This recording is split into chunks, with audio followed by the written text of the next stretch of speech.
we need to sort of change the narration. And thanks to people like you that are taking time to really look at the story. Because even when we say writing that African people are not documenting their history, it is even very delicate as a case because we need to look at it very well.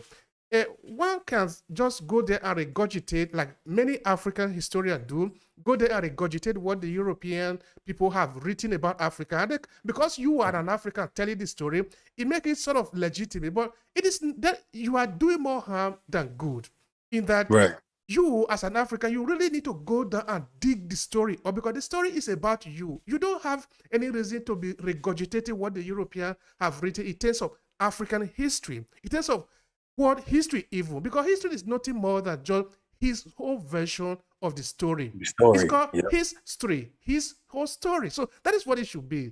So I think we should be bold enough to write history according to how we understand it, according to how it makes sense to us, not according to what there is nothing like general history. There is nothing like history without sentiment.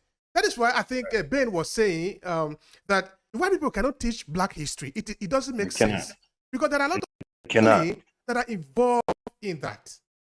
Right. And you know, you had great historians like Sheikh Enti Diop, like Dr. Ben, like Ivan Van Sertima, like Ranoku Rashidi, like Kaba Kabane. These are a lot of great brothers that have been speaking this truth for a long time.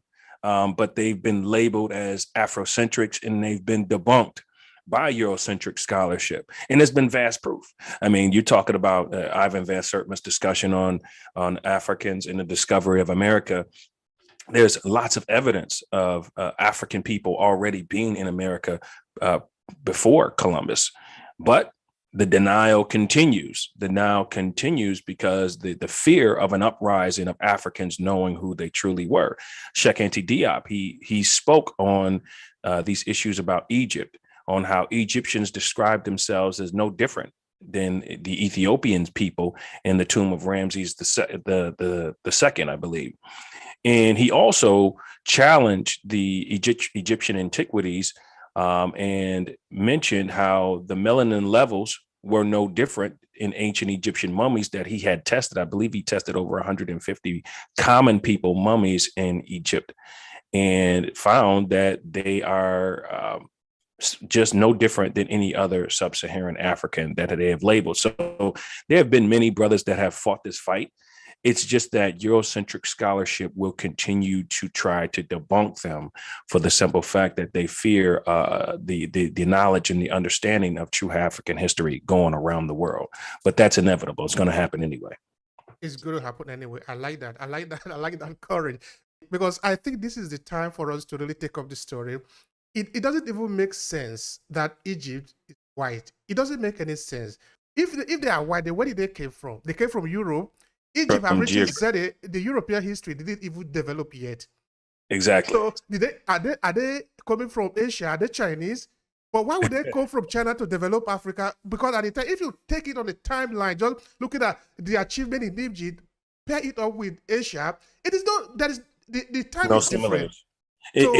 In fact, there are more pyramids in Sudan, which was the ancient Kush. And there's more pyramids there. There are more other pyramids throughout the African continent that aren't discussed. I mean, we can talk about the people of Benin. We could talk about a lot of other pyramids that have been discovered that have no connection to Europe whatsoever or Asia. So we know that the pyramid building started in Africa, and it even started below Egypt, which many would call ancient Kush or ancient Ethiopia. So that's extensive proof right there that pyramid building was exclusively an African thing. And also the idea, the philosophy behind even the structure itself or the pyramid is something that needs to be explained. Because now you go to Washington, you see that because this European Western historian, they think they are very intelligent by going around saying that Africa have no history. Because in the past, a lot of historians of a Western historian have written a lot to show that Africa have no history. But in that case, somebody can make a very simple and ask a very simple question. How come that in the Vatican City, Rome, we have obelisks. Obelisk is not Mhm. it's not a European invention. What is the pyramid structure doing in Paris? And What we is and what we is it doing? also the priest also wears the white crown of Horus. you know, so you have the obelisk that's here in the America of Tutmosis III.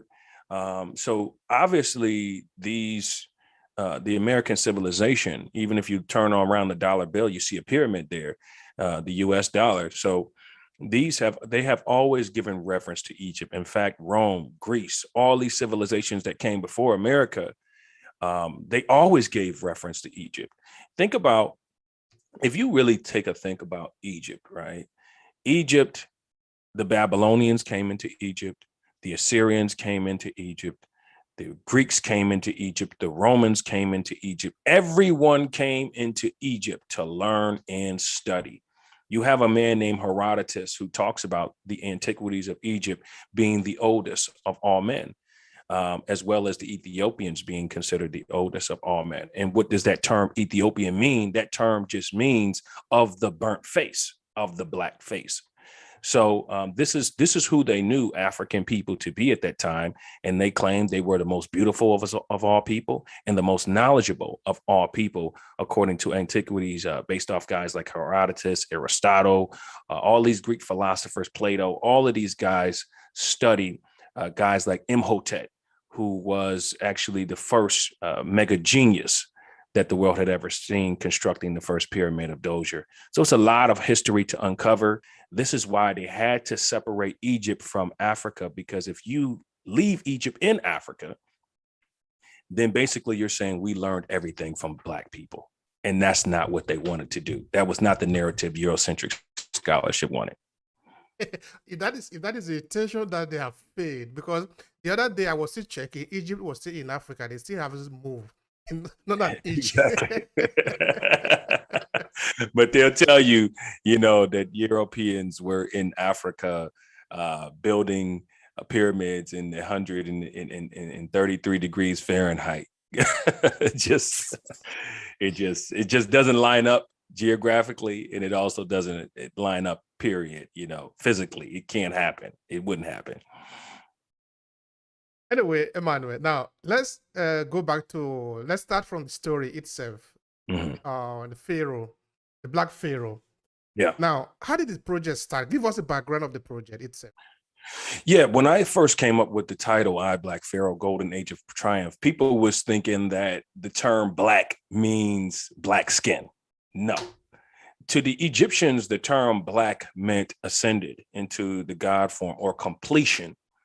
So when you hear the term I, Black Pharaoh, to be clear, the term I, Black Pharaoh simply means I am the Pharaoh of completion, which was Tutmosis the third.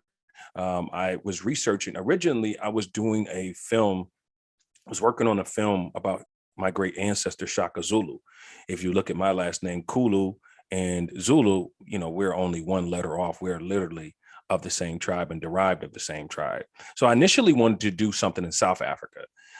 We ran into some problems because of the Shaka Zulu film of 1986. They didn't allow us to get the copyrights to do a new film. So we kind of just put that project to the wayside. And I started to recall what I went through as a child, and I said, you know what? We couldn't do Shaka Zulu. So let's do Egypt. So I wanted to find someone somewhat like Shaka Zulu in North Africa. And it came down to Ramses the Great, Taharka, and Tutmosis III. Those were the three Egyptian pharaohs that I was looking at as possibly doing a story about. So then I started reading about a great queen, and I was like, what great queen can I talk about? I said, I don't want to talk about Cleopatra. I don't want to talk about Nefertiti because they're always bringing them up. I want to do someone else. So I came across this queen called Hatshepsut, who ruled the world for 20 to 25 years. And it was undoubtedly that these were African when you look at these sculptures of Tutmosis III and Hatshepsut.